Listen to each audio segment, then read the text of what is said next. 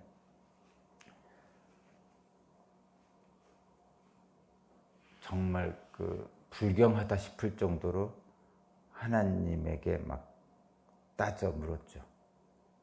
근데 따져 물은 거지 하나님을 신뢰하지 않은 건 아니에요.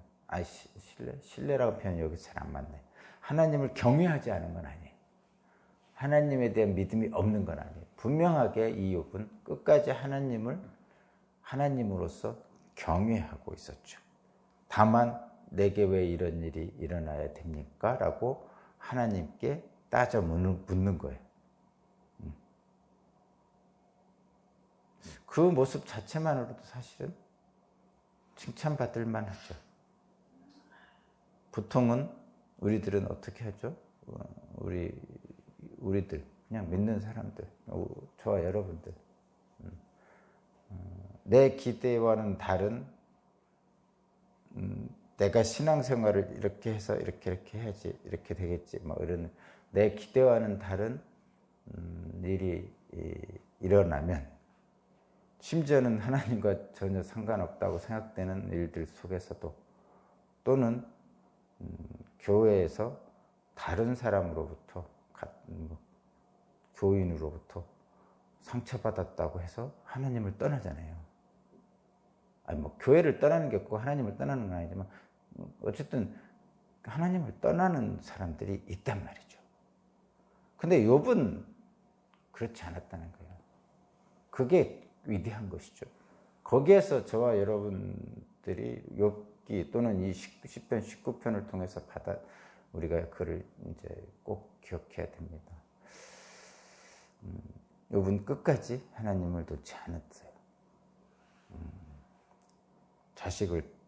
10명의 자식을 잃고, 그 많던 재산 다 잃고, 온몸에 종기가 나서 개가 핥을 정도의 처지가 되고, 사랑하는 아내도 버리고, 자기를 버리고, 세상 사람으로 대표되는 새 친구도 자신을 비난하는 그 상황.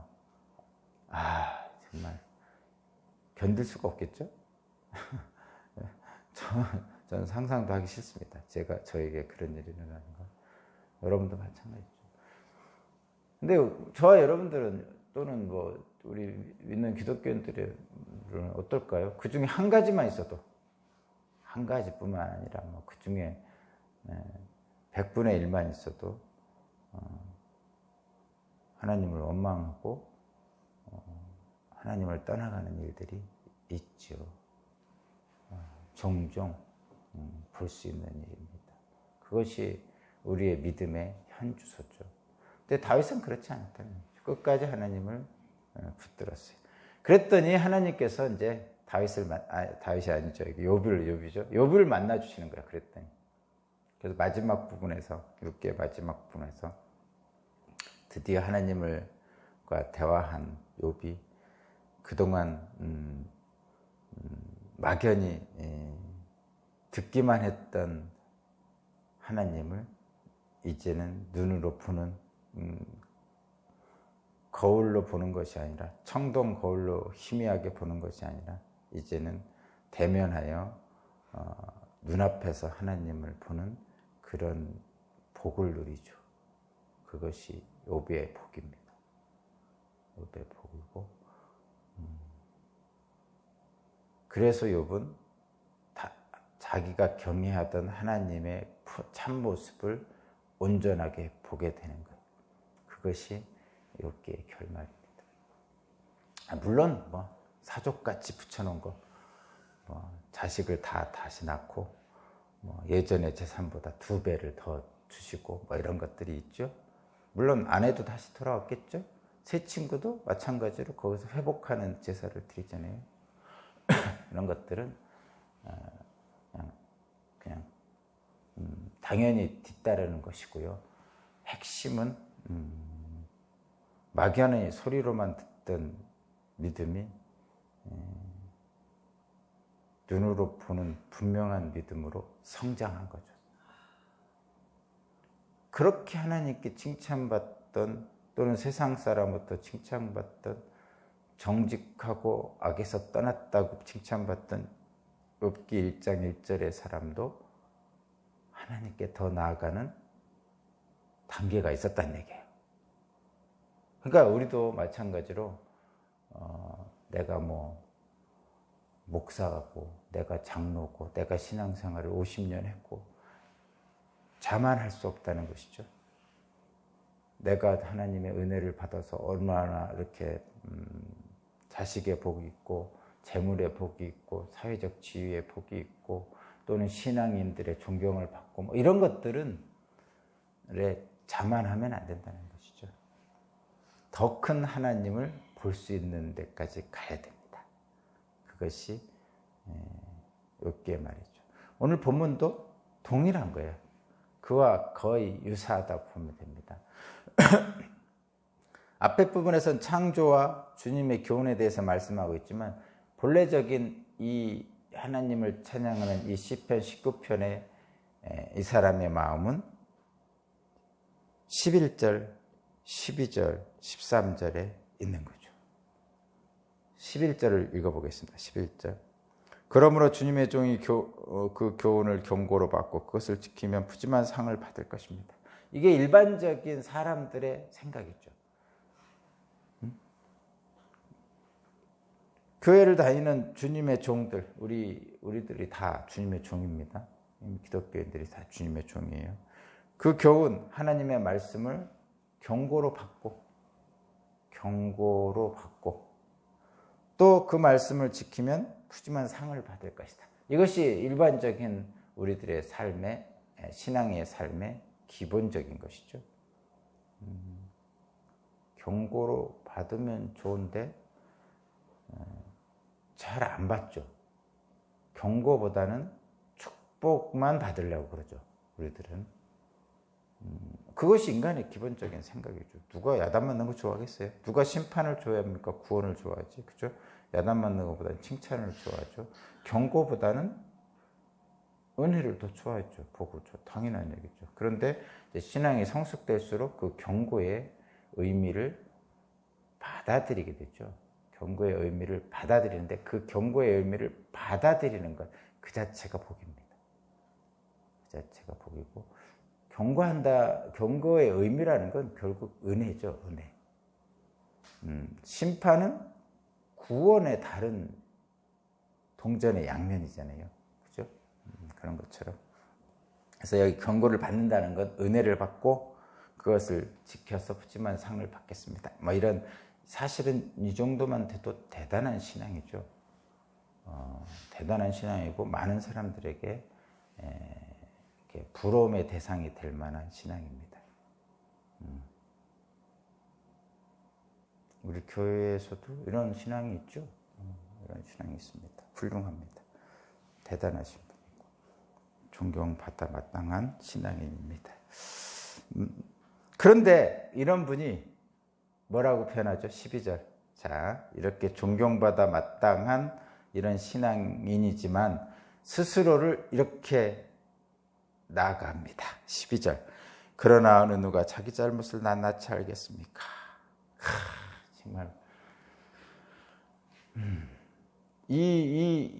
그러나 어느 누가 자기 잘못을 낱낱이 알겠습니까? 이 부분이 이제 신앙인이 한 단계 도약하는 어떤 도약의 발판이죠. 말하자면 이런 거예요, 여러분.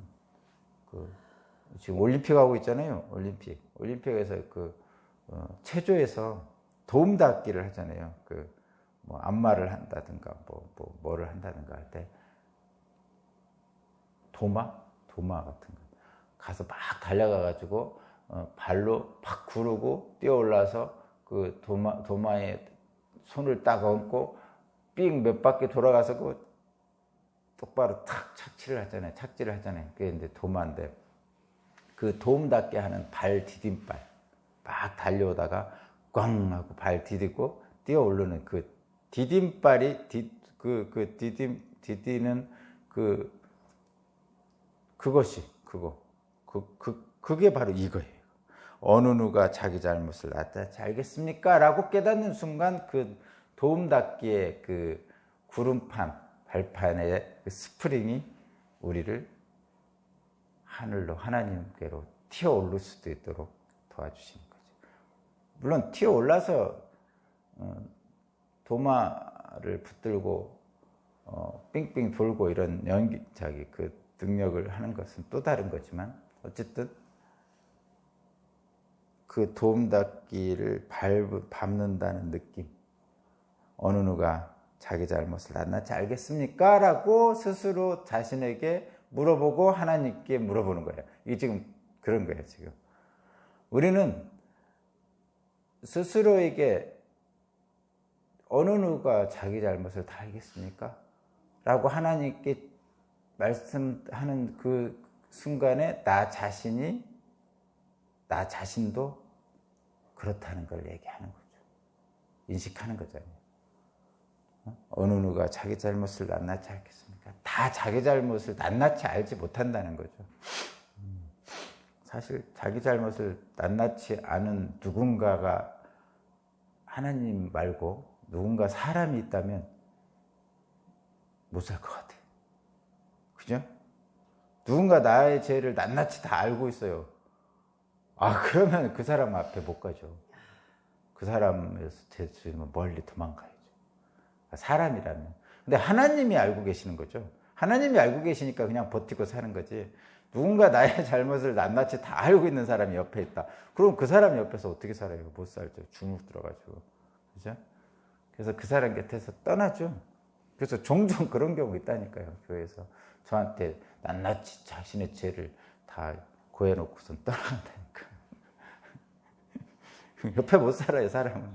그래서 여러분, 제가 말씀드리는데, 여러분, 낱낱이 저한테 신앙 고백하지 마십시오. 성당에서도 그런 거 있죠. 고해성사인가?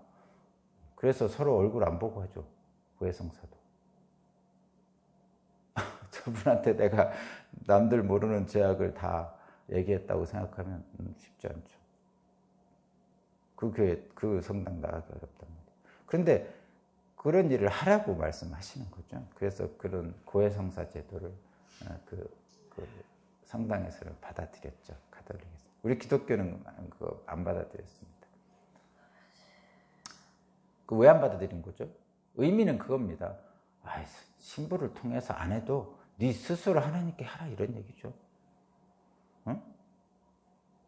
사람을 통하지 말고, 물론 신부는 성직자니까 그래서 신부가 그런 의무가 있죠. 그때 고해성사에서 들은 것은 아무에게도 발설하지 못한다. 심지어는 거기서 범죄의 사실을 알더라도 경찰에 신고할 의무가 없어요. 신고 안 해도 처벌 안 받습니다.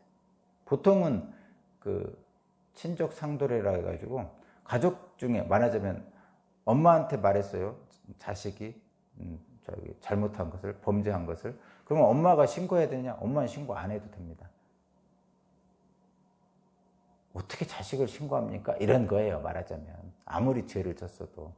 신고 안 했다고 엄마를 범인 은닉죄나 이런 걸로 처벌할 수 있는, 못한다, 이런 얘기예요. 그런 것처럼 고해성사를 한 신부가 범죄 사실을 알았다 해서 그거를 경찰에 신고 안 해도 되고요. 경찰이 물어봐도 대답 안 해도 됩니다. 그래서 특별한 거죠. 친족 상도례 중에 부모나 신부에게는 그것을 말하지 않아도 되는 그런 특권을 줬죠. 목사도 마찬가지겠죠. 또 그런 의미에서 다른 게 또 하나 있어요. 말하자면 의사들은 환자의 신체적인 질병이나 어떤 비밀을 누설하면 안 되는 의무가 있어요. 또 다른 거죠. 의무. 이런 것들이 있는 거죠. 그래서 어쨌든 고해성사처럼 자신의 잘못을 낱낱이 고하는 일을 하라고 하시는 거죠, 하나님은. 근데 우리 기독교는 천주교처럼 그런 고해성사 제도를 인정하지 않고 그것은 인간을 통해서 하지 말고 직접 하나님께 하라는 얘기죠. 왜냐하면 다 제사장이니까 할 수 있다는 얘기예요. 다 제사장이니까 상직자를 통하지 않아도 할 수 있습니다. 괜히 목사인 저에게 털어놓고 나서 교회 떠나지 마시기 바랍니다. 하나님께 직접 하십시오. 괜찮습니다. 정 어려우면 저한테 털어놓고 교회 떠나셔도 됩니다. 좋습니다. 견디기 어려우면 떠나셔도 괜찮습니다. 12절 그러나 어느 누가 자기 잘못을 낱낱이 알겠습니까? 미처 깨닫지도 못한 죄까지도 깨끗하게 씻어주십시오. 미처 깨닫지도 못한 죄까지도 있죠. 사실은 있긴 있는데 사실은 미처 깨닫지도 못한 죄는 이런 죄는 미처 깨닫지도 못한 죄는 묻기가 좀 그렇죠. 미처 깨닫지도 못한 죄를 물어가지고 형벌을 준다는 것은 그건 좀 뭔지 모르지만 우리 마음에 좀 지나치다 싶잖아요. 그죠? 나도 모르게 미처 깨닫지도 못한 죄까지 있잖아요. 그래서 과실범이 있다든가 의도하지 않았던 과실범 또는 그것보다도 더한 거. 나는 알지도 못하고 했는데 나중에 보니까 그게 좀 죄란 말이에요. 잘못된 일이란 말이에요. 그런 경우도 있죠. 근데 그 순간에는 몰랐단 말이에요. 실제로 과실을 했는지도 몰랐어요. 그런 경우도 있죠. 그래서 또 좀 더 넘어가면 우리들 기도할 때 그런 얘기도 하잖아요.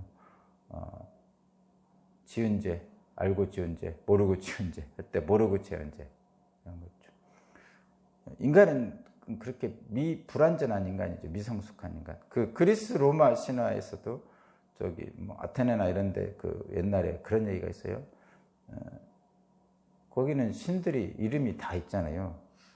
그래가지고 이름이 다 있는데 그들의 신의 이름을 도시마다 이렇게 쭉 신전을 세워놓는단 말이죠. 신전.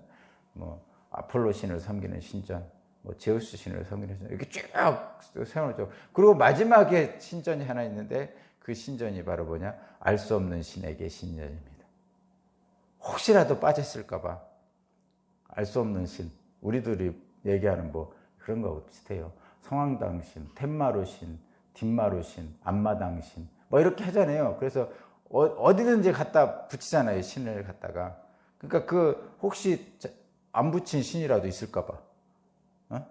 그래서 알 수 없는 신에게 하고 신전이 마지막에 하나 있는 거죠. 인간의 마음이죠, 이게 다. 혹시라도 그들로부터 알 수 없는 신을 잘못 모셔가지고 내가 해코지 당할까 이런 걱정에서 하는 것이죠. 미처 깨닫지도 못한 죄까지 깨끗하게 씻어주십시오. 우리 이렇게 표현하는 어쨌든 그렇게 기도하는 이유가 바로 그거죠. 혹시라도 알고 지은 죄는 있는데 모르고 지은 죄 때문에 하나님이 나를 심판하실까 봐 두렵죠. 그런 면에서 이제 알고 지은 죄, 모르고 지은 죄 다 용서해 달라고 기도하는 거죠. 이게 인간의 마음이에요. 그러나 어느 누가 자기 잘못을 낱낱이 알겠습니까? 미처 깨닫지도 못한 죄까지 깨끗하게 씻어주십시오. 그리고 주님의 종이 죄인 줄 알면서도 고의로 죄를 짓지 않도록, 이거는 알고서 지은 죄는 이건 나쁜 거죠. 이거 고의범이라고 그러는데, 그렇게 가지 않도록 지켜주십시오. 그렇게 하는 거죠. 저도 이런 거 많이 기도합니다. 저도 이런 기도 많이 해요. 알면서도 죄 짓지 않도록 나를 지켜주세요. 에이, 무슨 알면서도 죄를 짓습니까? 목사님이 또는 우리 인간들이 알면 죄를 안 짓겠죠. 알면 죄를 안 지면 좋겠는데 알면서도 죄를 짓죠. 뇌물죄가 있는 줄 알면서 뇌물 받잖아요. 비슷해요. 새치기 하면 안 되는 줄 알면서 새치기 하잖아요. 누가 아는 사람이 있어 하고 다른 사람들 다 기다리고 있는데 몰래 가잖아요. 그게 인간의 욕망이거든요. 나는 특별 대우를 받고 싶은 욕망이 다 있는 거죠. 이게 이제 그래서 알면서도 알면서도 고의로 죄를 짓지 않도록 막아주십시오. 이게 첫 번째 우리 기독교인들의 윤리 도덕적인 그 경계선에 들어가 있는 거예요. 이거를 지킬 수 있느냐? 그래서 나를 지켜주십시오 하고 하나님께 기도하는 거예요. 그만큼 어렵다는 거죠. 남들 다 뇌물 받는데 나만 안 받기가 어렵다는 얘기입니다. 이게 첫 번째 기독교인들이 당하는 많은 그 고난 중에 하나죠. 저도 당합니다. 그리고 뭐 이렇게 쭉 하죠. 그렇게 해서 모든 끔찍한 죄악을 벗어날 수 있게 해주십시오.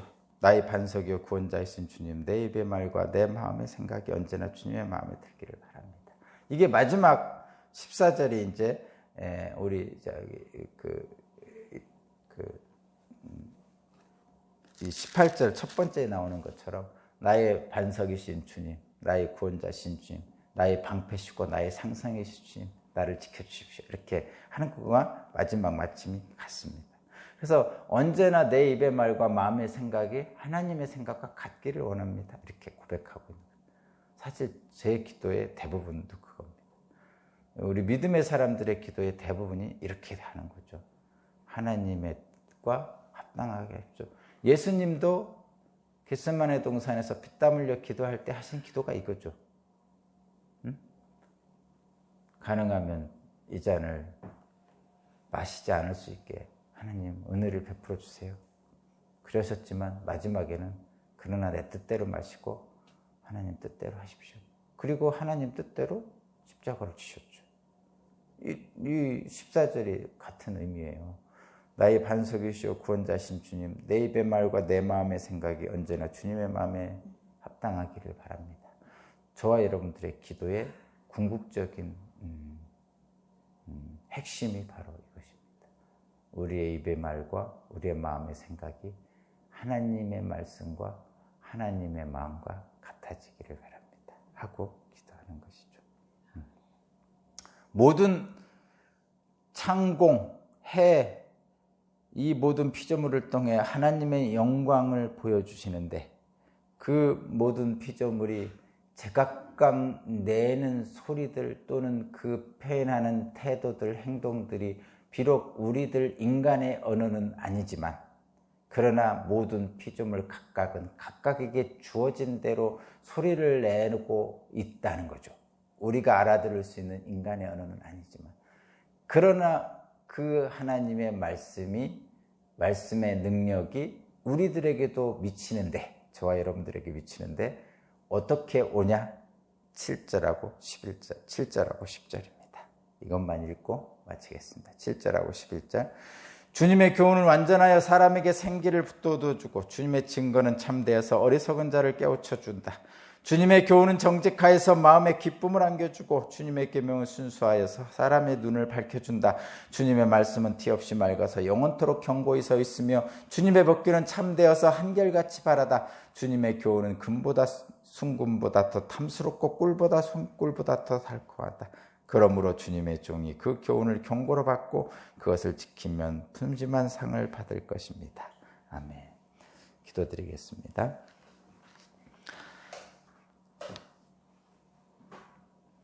모든 창조물이 하나님의 음성을 듣고 찬양할 수 있는 믿음의 귀가 열리게 하시고 내 입의 모든 말과 내 마음의 생각이 하나님의 마음과 합당할 수 있도록 나를 이끌어 주소서. 오늘 하루도 주님과 함께 동행하길 원합니다. 예수 그리스도의